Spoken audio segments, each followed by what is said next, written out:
thing you're talking about is colloquially called juicing, Yeah. and or botting plays. Right. And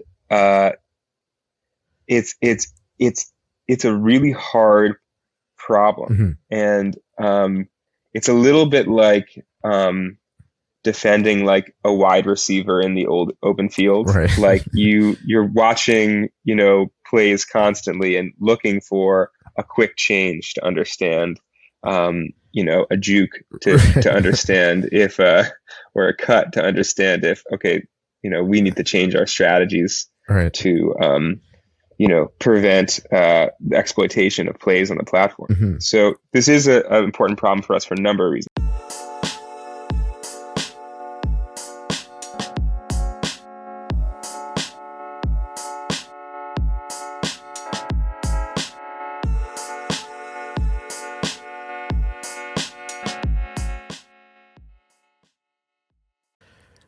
All right. Welcome, everybody. Hope you're doing well. This is Kevin again from Music with Flavor, platform where we help you taste success within the music industry. Today, we're excited to have another special guest join us today for a discussion on the topic of music distribution. We're also going to learn and dive into the cool platform, Audiomack. So without further ado, I'd like to give a warm welcome to Charlie Kaplan from Audiomack. Thanks so much, Kevin. I appreciate the intro. Awesome. No worries. So yeah, for those who don't know, can you tell us a bit more of your background, in music and how you ended up at Audiomack? Absolutely. Yeah, happy to. Yeah. So I'm the VP of product at Audiomack. I joined Audiomack in the summer of 2018, which feels recently to me, but the Audiomack app was launched in 2015. So I guess at that point this means that I've been with the app for about half as long as it's existed, which is a total head trip for me. That's a crazy thing to think about. Yeah. And as VP of product at Audiomack, I kind of think of myself as like the chaperone for ideas. So someone at the company or a user reaches out and says, hey, this isn't working well enough for me, or I would love to see this feature, or this particular thing is broken. First, I sort of take that feedback, I vet it. I get a sense of if there's corroboration for that. And if there is, I'll write up what that feature should be, what that change should be. I'll work with design and with engineering to get a sense about how it should look and how it should work. Pass it through the process of building it, sort of define what success would look like from an analytics standpoint. Right. Work with the teams about releasing it, go to marketing, for example, or content operations based on what the feature is. And then once it's released, taking a look at how it performed with those analytics. And if it did what we wanted it to do, great, we'll do more of that. And if it didn't, then we got something to learn there. So I prior to working at Audiomack, I was the CEO of a music social network called Symbol, which when it was written about in the press was kind of described as like an Instagram for music. That was an amazing experience. I learned a lot working at Symbol, and that was really sort of the beginning of my product career. But music is everywhere in my life. So I've written about music for Pitchfork and for NPR Music and CMA. I'm a member of the Recording Academy. I make my own music under my own name, which is available on Audiomack. Look it up. And I write a newsletter called The Retrographer, which is an album guide and new music monthly. So I pretty much around music all the time. You can see my bass over there, keyboard. Not just for show. So, exactly. It's not just a prop. I have to return this after the interview back to the prop manager. No, I hear ya. Oh, that's cool. And yeah, I did notice that, on your Audiomack, like there is a section for suggestions of, things that if you guys have ideas to kind of, does that come directly to you kind of thing as well? Or is that kind of vetted and then funnels up the way to yourself? Yeah, absolutely. So feedback kind of comes both internally and externally.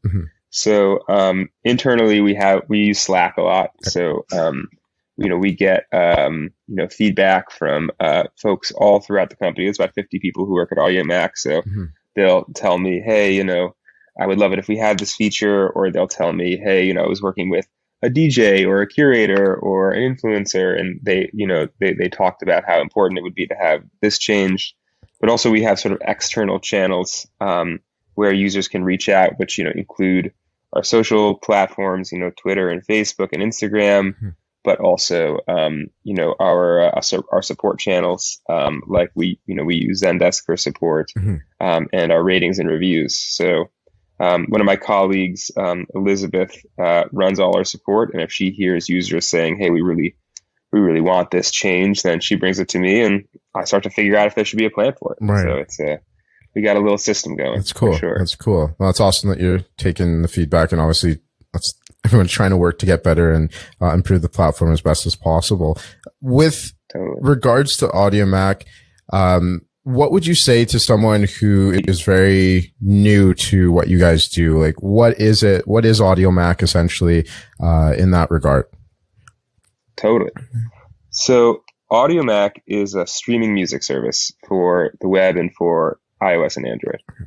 And our goal as a company, so what basically every feature we build is about, is trying to draw the shortest line between the artist and the listener. The thing that makes us different from like sort of the big mainstream DSPs, streaming services like Apple Music or Spotify or Tidal, is that on those services, if you want to get your music up, you've got to go through either a label or a distributor. If you go through a label, they're going to use a distributor. Whereas on Audiomack, you can directly upload your music to the platform. So what that means is that not only do we have this community of tens of millions of people listening on Audiomack each month, but we've also got hundreds of thousands of artists who have created accounts, right. And that creates lots and lots of opportunities to draw connections between the two. Right. So we are really more of a community than a streaming service, and artists can talk directly to fans right in the comment sections of their songs, which is really not a common feature across other streaming music services. Right. So, when you really break it down, we're a streaming music service that really focuses on creating a close connection between the listener and the artist that they love, and between the artist and the listeners that they're creating their music to connect with. Got you. That makes sense. I was having a conversation with a friend, and I kind of brought you guys up, and I was like, hey, have you heard Audiomack? And their kind of rebuttal was, well, it's just another SoundCloud, right? What would you say to someone with that mindset of, why would I use that? It's you know what I mean? It's branching off of SoundCloud. It's the same thing. What would you say to that person? For sure. I mean, so, in the previous sort of conception that I laid out, where, we're sort of unique among streaming services. So I think about there being two types of streaming services. Right. There's sort of what I think of as like the first generation of streaming services, which are services like Spotify or Pandora, right. Which are services where all of the music on the platform is more or less identical. So, the same 70 million songs that are on Spotify are by and large the same 70 million songs that are on Deezer or on Tidal, right. Or on Apple Music, etc. Right. There's the second class of streaming services, which we are a part of, right. Where the music can come directly from the artist. Now, we have lots and lots of music that comes from distributors and record labels too, so it's not either or necessarily. Right. And in that class of services, there would be companies like us, or like SoundCloud, or a company like Bandcamp, or even YouTube. Right. And the sort of distinctions that happen there, I think, are actually maybe even more important than the distinctions between us and the sort of more old school DSPs. Right.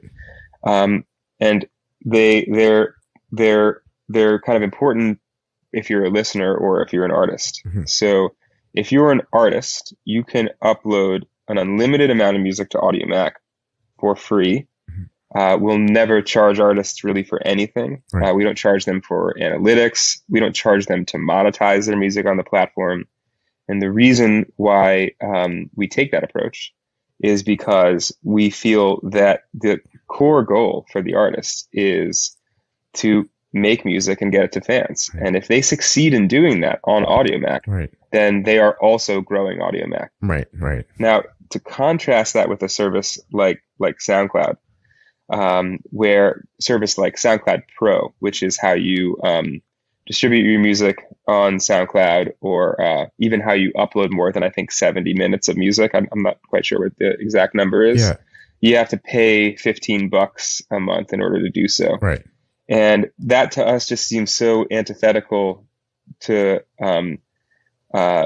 the whole idea of having an artist first music service. Right. If we think of ourselves as the tech stack for the artist, but we also think of the artist as our marketing team. Right. So what would be the point of erecting a barrier to prevent the artist from succeeding and getting your music out to the world? Right.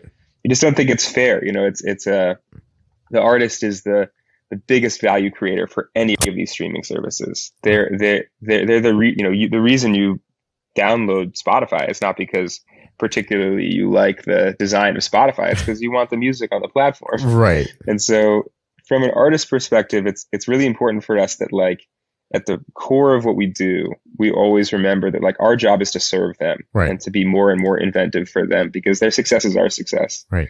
And if we were to create sort of an oppositional relationship where our success would come at the expense of their success, then I think we'd be losing our way. Got you. On the listener side, there's important distinctions too. I think Audiomack might be we are certainly the only streaming service I know of that has unlimited free streaming, and where almost every song on the platform is available for offlining for free. Right. Okay.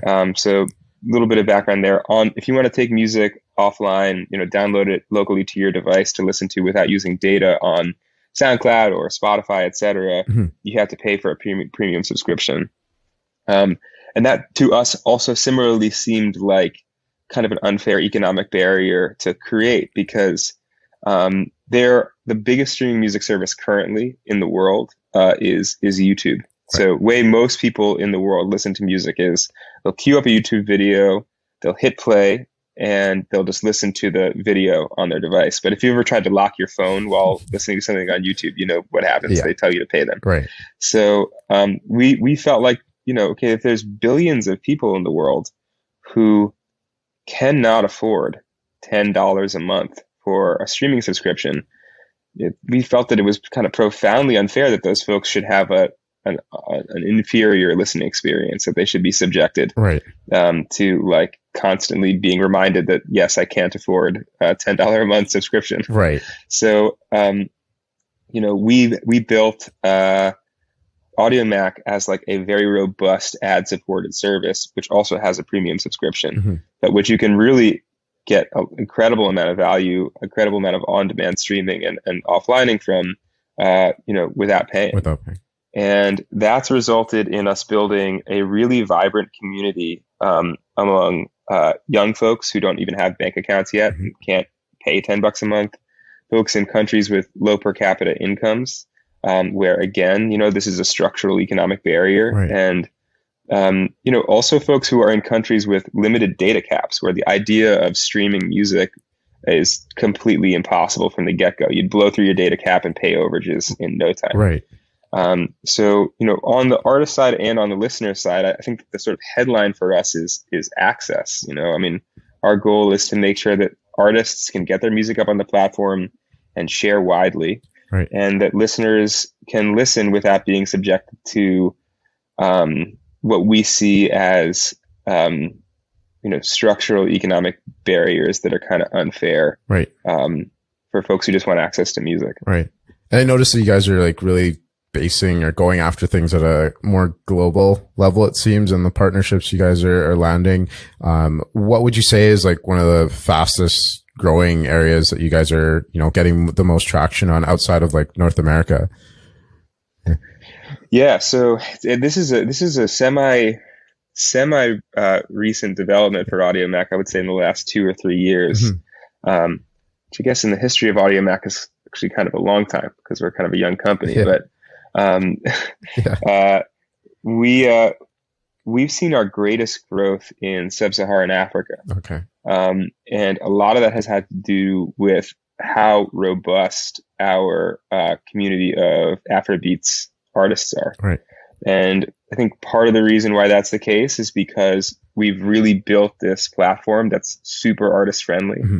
So it's very easy to say, hey, this is the platform I should be putting my music up on. I can upload unlimited, and because listeners can listen without having to pay, I can just share a link and anybody can hit play and it just works. Right. And I think it also works for the type of listener. I think that folks are really excited about having an ad-supported product that's at the level of quality of any of the other streaming services out there. Like it's just, there's no concessions to be made in terms of how good of a streaming service Audiomack is. But you also get to, play music unlimited for free and offline. Right. And that's been a really profound thing for us. So Sub-Saharan Africa has been a big area of growth for us. Similarly, the Caribbean and Central America, Latin America have been really important for us. Right. The United States obviously is still one of our top 2 or 3 countries, as well, yeah. And probably will be for forever. Yeah. But we opened an office in Nigeria last year, which I think really kind of speaks to the investment we're making in serving that user base. Right. Yeah. And it's from this, I had to do like some research on like the areas that like you guys are obviously in. And it's interesting that, those places do have services as well that like I've never heard of, that they were using before. But it's interesting how you guys, are providing a service both on the listener side and for the artists as well. Could you speak to like the opportunities that Audiomack is creating? Maybe not just like, hey, get your music on our platform, but are you guys providing other opportunities where maybe you're working closer with certain artists or partnerships, stuff like that, where an artist is getting more opportunity to push and market their music based off of what you guys are doing? Definitely. So if you look at Audiomack's interface, so if you download the app or look at the website and take a look at how discovery happens on the platform, a lot of how it happens is through our own curation. So, we have a playlist tab that's full of sort of our marquee playlist, like our flagship playlists. We've also got a trending section, which incorporates a lot of data to tell sort of what music is rising very quickly right now. That has editorial input in it. And what we've been focusing on, especially for the last year, has been opening up the inputs for those to make it much easier for artists to put out new music, to make themselves available for curation in those spaces. Those are some of the easiest ways to get a bunch of plays and exposed to a lot of listeners on the platform. Right. The tentpole for this is our authentication program. Okay. So what is authentication? Initially, what authentication was how do we tell that an account is actually the artist themselves? Okay. So I could make an account today and call it Young Thug. Right. Yeah. And how are we going to tell that I'm actually Young Thug? Right. Or right. more importantly, that I'm not Young Thug. Exactly. Yeah.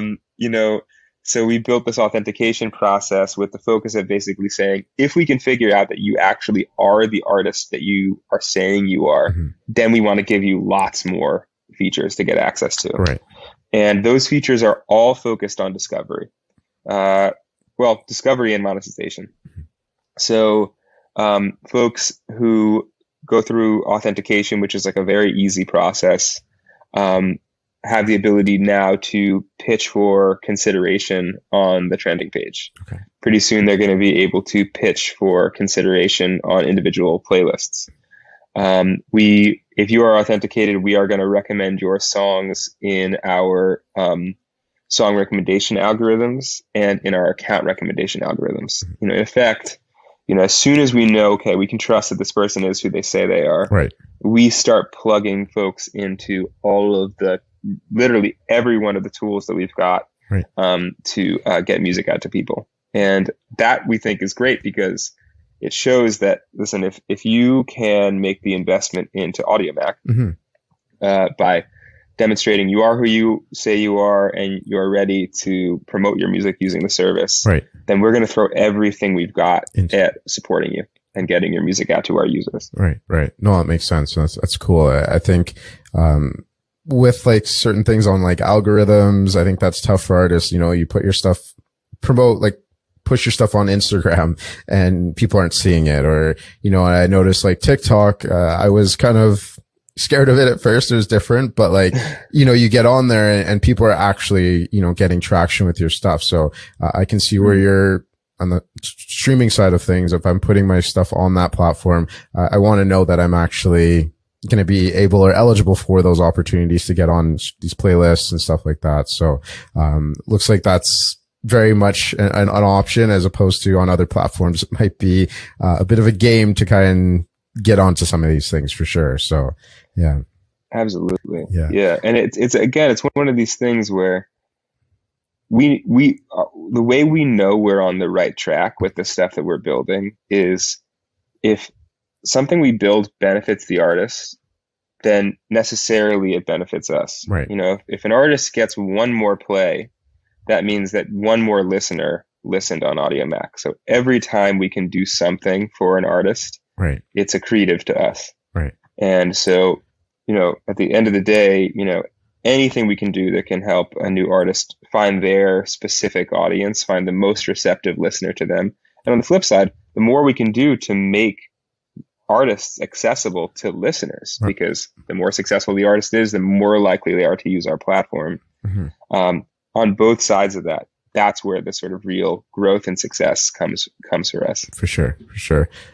One other thing I was wondering is, how does that translate in terms of, you know, other, like Spotify, I get paid whatever it is, point for per stream. Is that something on Audiomack that I am also able to get paid for, you know, people listening to my music as well? Does that count when it comes to your platform? Absolutely. And by the way, we talked a little bit earlier, you know, I could go on for a long time about this, about the distinctions between us and other streaming services. But, you know, I think we're the only streaming service where you don't have to pay to make money, which sounds crazy to say out loud. Yeah. But, you know, if you want to get your money on the major streaming services, you have to pass through a distributor. Right. And the distributor is either going to make you pay a recurring fee, right, or they're going to take a percentage of your earnings. If you want to get your music monetized on SoundCloud, if you want to get it distributed to other streaming services, you have to pay their $15 a month. But then think about how many plays you need to accrue to make back that $15. Right. I forget how much, you know, these distributors cost, but in many cases they can be $10 or $20 annually. Right. And if you take a look at the potential earnings of artists on any streaming service, the vast majority of them are not going to make that amount of money back. Right. So on one hand, it was really important for us to launch a monetization platform where you were just going to make money immediately. Right. You know, we weren't going to claw that back from you and turn most of our artists into debtors effectively. That just seemed like an antagonistic relationship to create with, again, you know, the people that we want, who create our success for us. Right. But sort of the second component of that too is it's not just enough for us to focus on how we create a fair payment environment for artists. It's also like we've really got to innovate on diversifying revenue streams for artists, because all streaming services face this challenge where there is a pool of money and it's getting cut up among, you know, hundreds of thousands or millions of artists, and that turns into like little fractions of a cent per play. Right. And how do you do better than that? And so in the next year, we've got a number of features in the pipeline that are, rather than going to say, okay, let's charge more for its subscriptions, are going to create more opportunities for listeners to generate revenue for artists, ideally at no cost to the listener themselves. I know that sounds like the math doesn't work out exactly, but it'll all make sense in time. Right. But because it's both important to us, you know, that again, there is not a sort of an unfair, imbalanced path to monetization for artists. Mm-hmm. But also, number two, that there are more and more ways to make that pot grow. Right. Because at the end of the day, we really want our artists to feel like professionals. We want them to feel like entrepreneurs. We want them to feel like we're taking their careers as seriously as they are. Right. Artists don't think about their work as being like a dalliance. Mm-hmm. They think about it as being like, I put my heart and soul into this.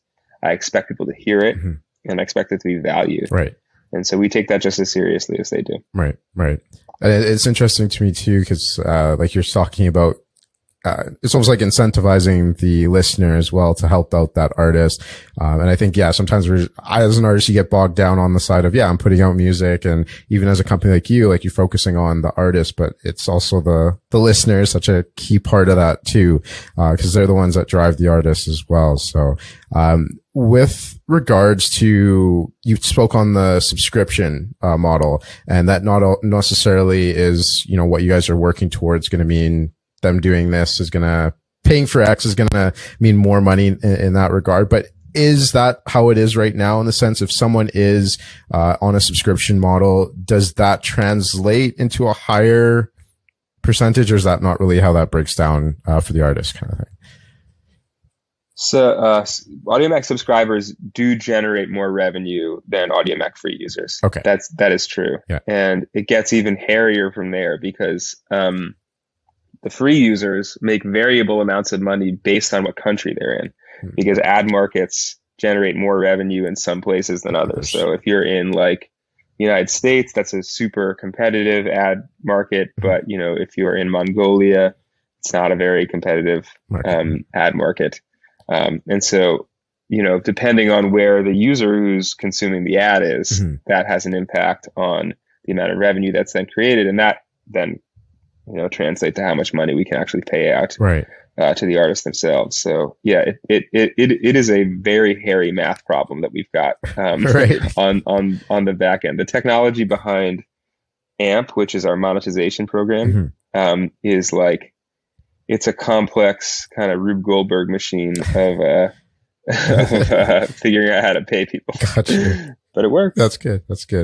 And I think every thing out there, not just in music, I feel has an issue with gaming of the system and stuff like that. How are you guys, combating that? I don't know if that's a huge issue for you guys right now, or is that something that you're this might be coming, where it's a preventative thing that we need to get ahead of? What's your guys' approach to that? And is it just a thing where it's inevitable and this is how we're kind of dealing with it? Yeah, it's hard, because the thing you're talking about is colloquially called juicing, and or botting plays, right? And it's a really hard problem, and it's a little bit like defending a wide receiver in the old open field. Right. You're watching, plays constantly and looking for a quick change to understand, a juke to understand if, or a cut to understand if, okay, we need to change our strategies to, prevent the exploitation of plays on the platform. So this is an important problem for us for a number of reasons. One, well, I'll hit you with three specifically. One, if you're monetized on the platform, then juiced plays means we're paying out for plays that aren't even real. And that's a bad, expensive problem. Second, we, in the last year signed deals with all three major labels, with Warner and Sony and Universal. And they put strict requirements on watching for juicing. So we have to take that very seriously. And the third, and this maybe would surprise you, is that we have a lot of empathy for the artists who pay to juice plays. And that may sound crazy. They're like, why do you have empathy for these people who are trying to game your system? The truth is that I think a lot of people Google how to get plays on Audiomack, and then they find some sketchy website that's like buy plays on Audiomack, and then they can't quite discern whether or not it's real or not, and they say, okay, I guess this is how you do it. Right. And then they pay, and then I'm not kidding, they hit our support channels Asking. and say, I paid for these plays and I never got them, and then we have to sort of, kind of empathically explain to them, that's not us. Right. It's impossible to pay for plays on Audiomack. So, right. It's really our job to make sure that folks don't get stuck in that trap, right. And end up getting gamed. So the way that we address that is by, we have written algorithms that identify unusual patterns. Mm-hmm. So sort of like not human looking patterns. Right. So if, for example, a song is getting like no plays whatsoever, and then one day a set of 10,000 users who are all the same 10,000 users just start playing the same track only to the 30-second mark and then repeating over and over and over and over again. Right.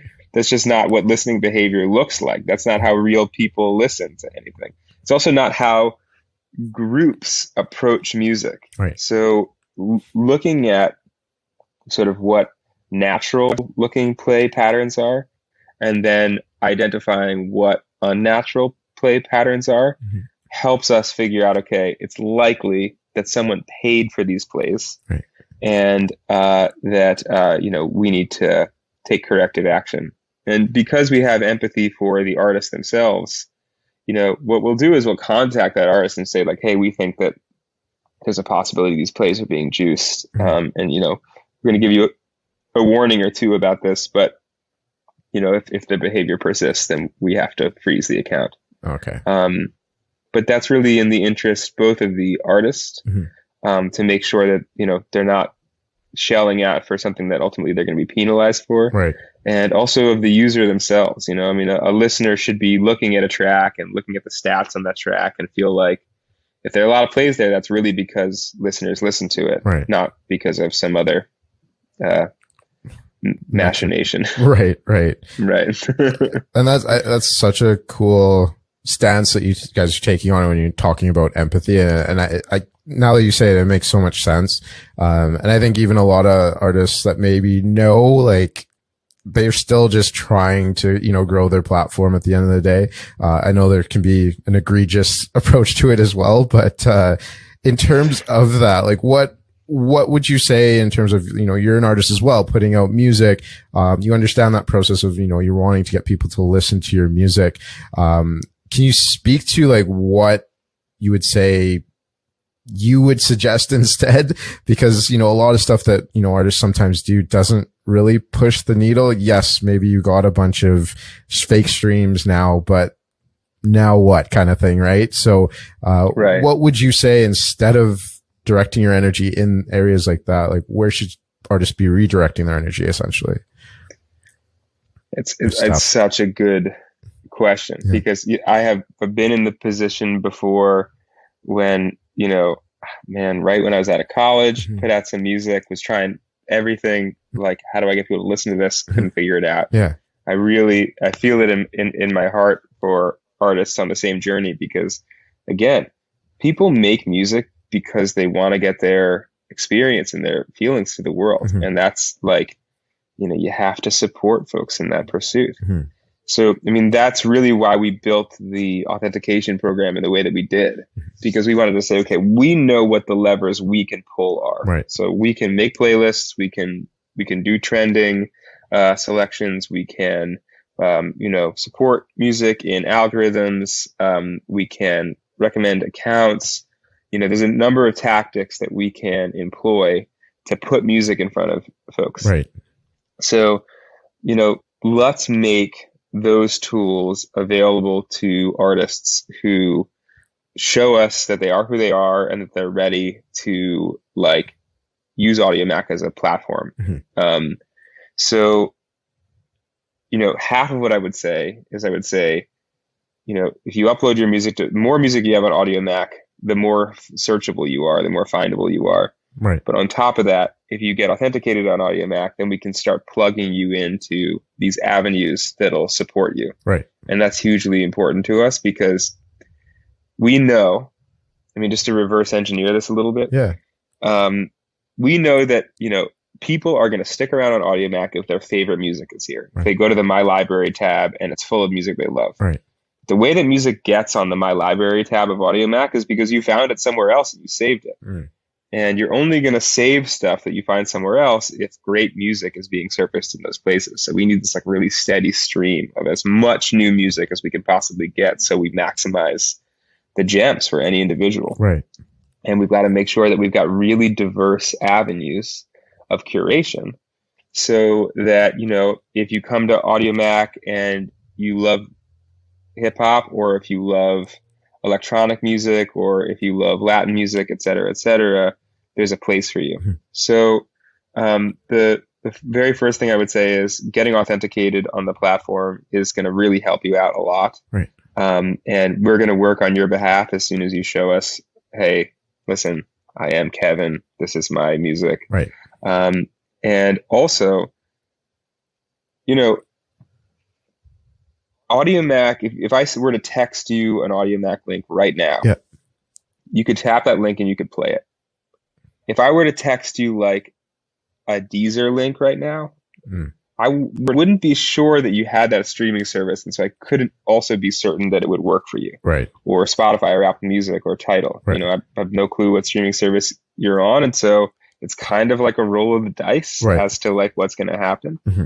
So another important thing that we focus on is saying, okay, so we can work on behalf of the artist, but we also want to create a scenario that if an artist is going to hit the pavement and contact their friends and their current fans and try to grow their network, that we have created the least friction for them to succeed in doing that.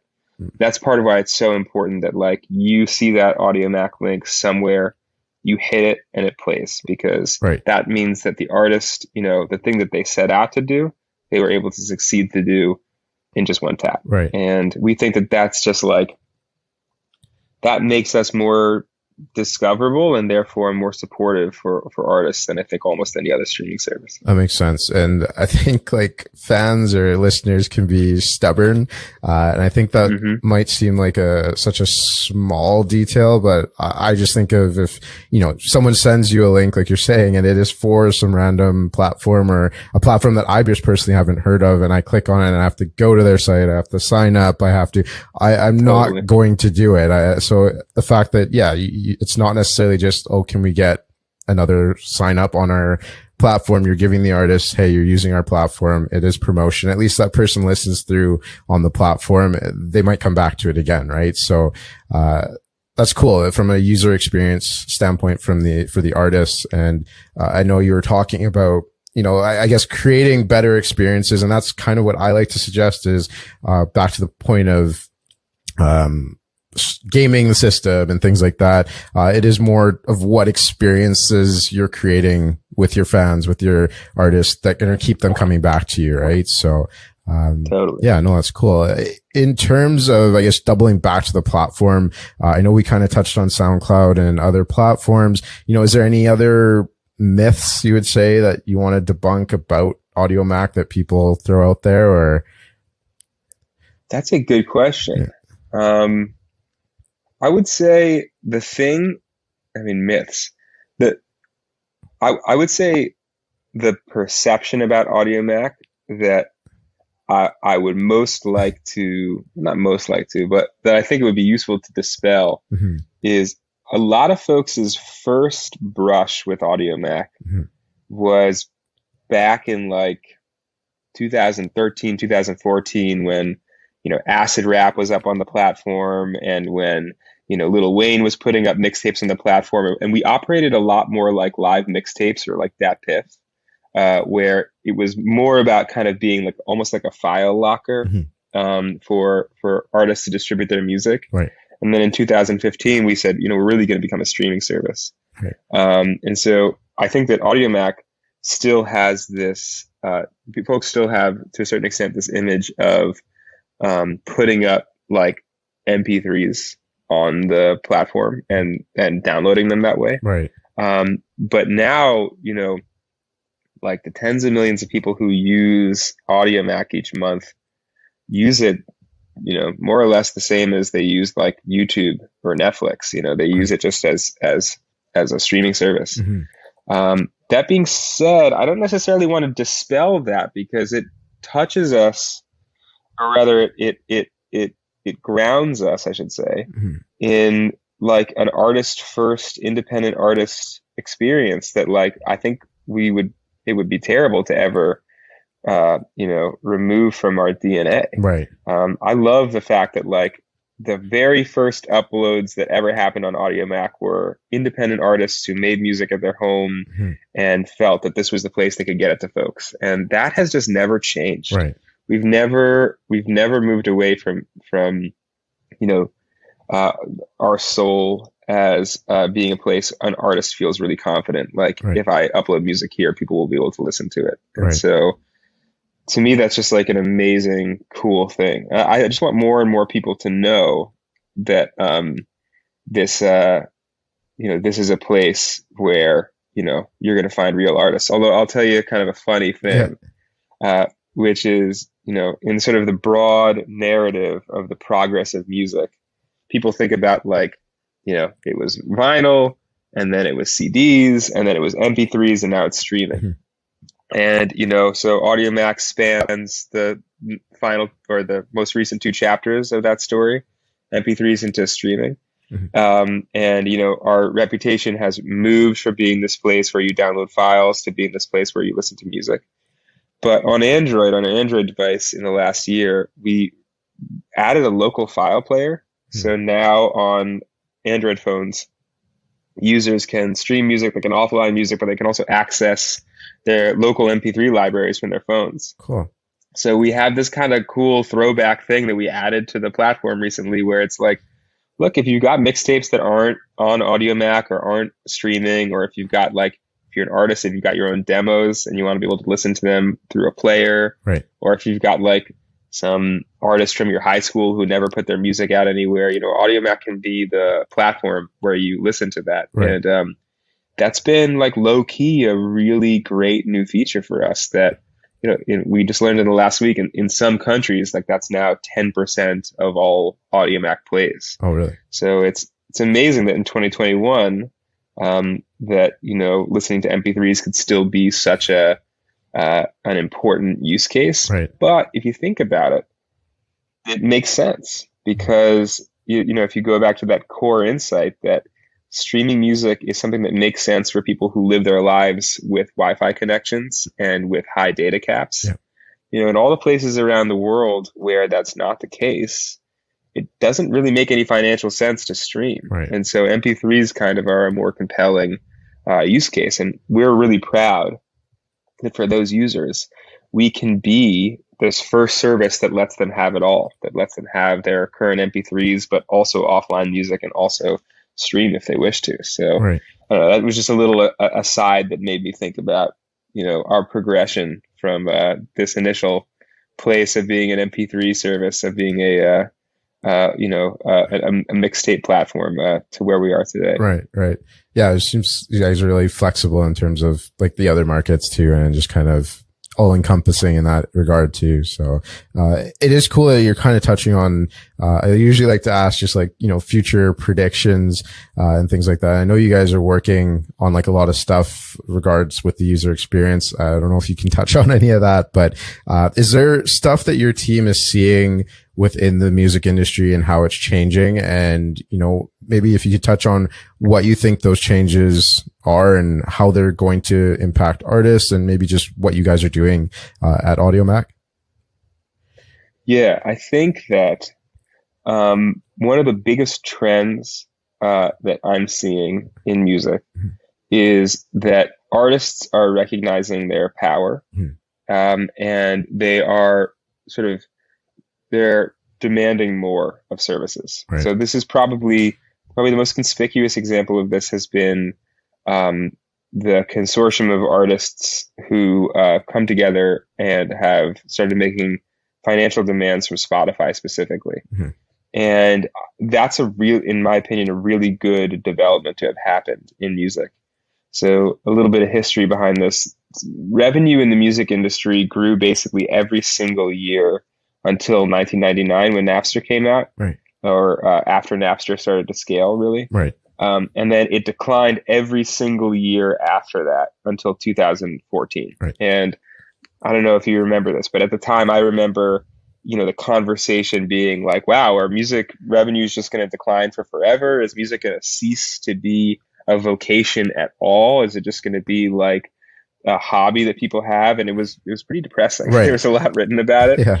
And then in 2015, music industry, recorded music started to grow again. Right.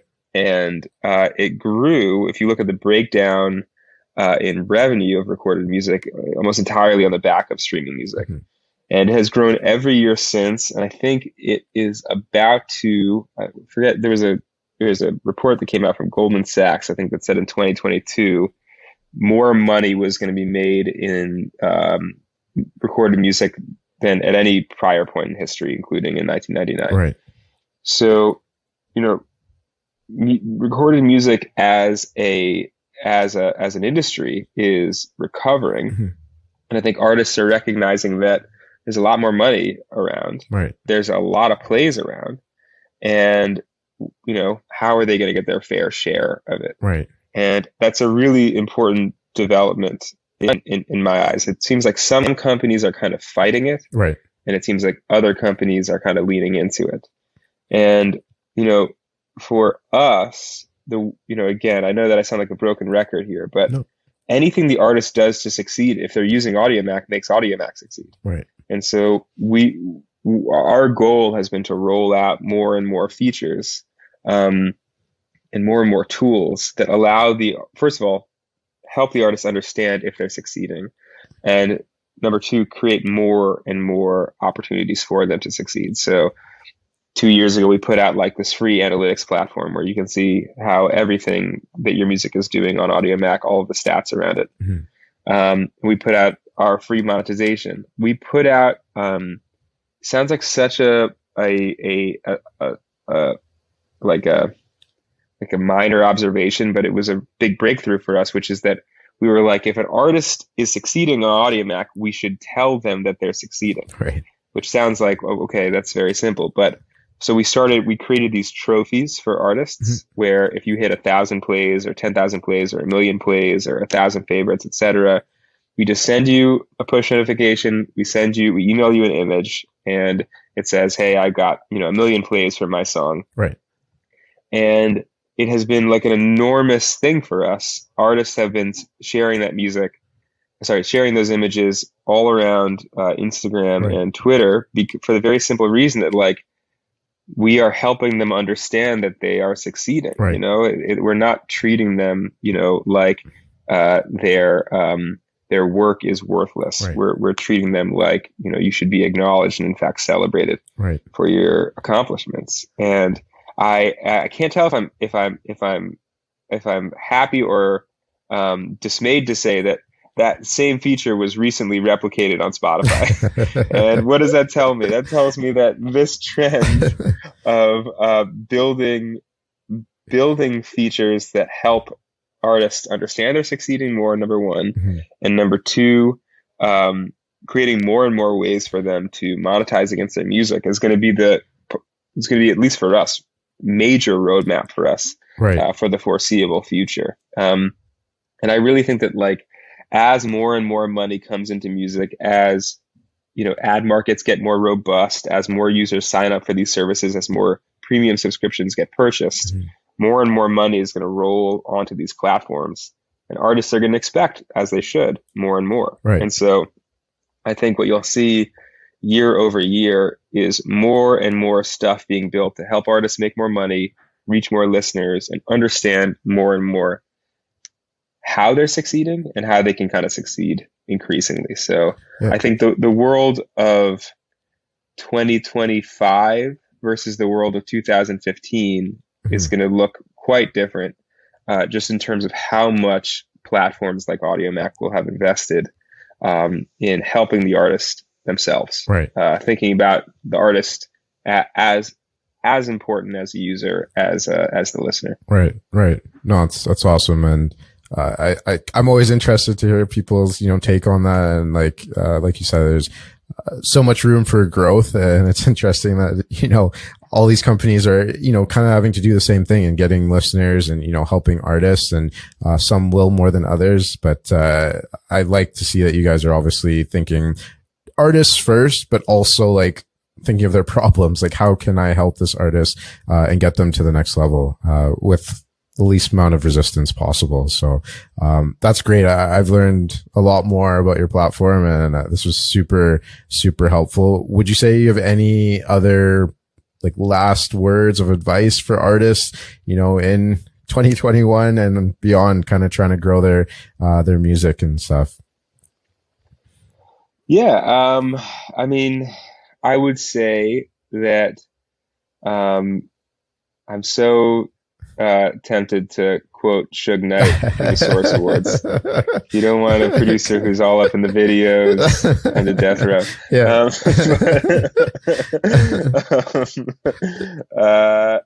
Yeah. I mean, I think that hopefully our track record as a company makes it evident that, every month we're going to launch something new that tries to help artists out.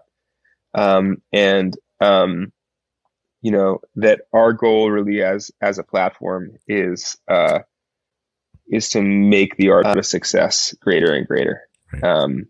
Again, because, we can only go as far as they go. Right. We can only reach the listeners that they reach. Right. The plays on our platform are only ever going to come from artists. Right. And so that's such an important thing to keep close to us, is that like, we can't focus on really anything other than how does the artist find their rightful audience. Right. So yeah, Audiomack. Yeah. Audiomack.com, Audiomack on the App Store. Check it out. Awesome. Well, yes, I appreciate your time today. I think this was an amazing chat. If anyone wants to connect with you, it's Charlie Kaplan. And if, like you said, Audiomack, definitely something, or platform I think people should be joining. And through this discussion, it just makes a lot of sense why, and excited to see what you guys roll out in the future and how that helps with the experience, both from the artist and listener standpoint. So, thanks again for joining us. I appreciate it. Kevin, the pleasure was mine. Thank you so much for taking the time. I really appreciate you reaching out. Awesome. Cool. Have a good one.